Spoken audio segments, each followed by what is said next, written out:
Students, in this video I am going to cover another poem of class 11th English textbook Hornbill. The poem is a photograph composed by Shirley Tolson. गत्ते का वह board मुझे दिखाता है कि कैसे दो चचेरी बहनें छोटे छोटे कदमों से लड़खड़ाते हुए गईं। दोनों ने मेरी माँ के हाथों को पकड़ा हुआ था और वह तीसरी बड़ी सी लड़की कुछ 12 साल या इसके आसपास की उम्र की थी। तीनों लड़कियां कैमरा लिए हुए अपने अंकल के सामने बाल बिखराते हुए मुस्कुराने के लिए शांति से खड़ी हो गईं। तीनों लड़कियों ने मुस्कुराते हुए फ़ोटो खिंचवाई। मेरी माँ का प्यारा सा चेहरा था। ये बात मेरे पैदा होने से पहले की थी।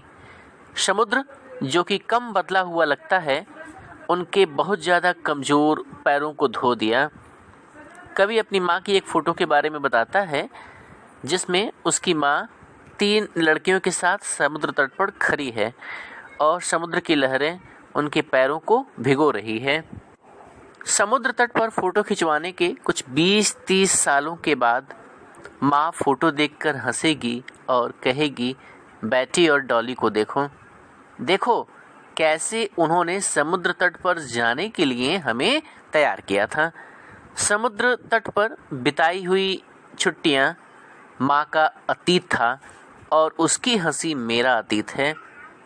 अब माँ मर चुकी है, इसलिए माँ की हंसी कवि के लिए बीता हुआ समय बन गई है। दोनों अपनी मेहनत से प्राप्त सुविधा और नुकसान से खुश भी हैं और साथ ही नाराज़ भी हैं।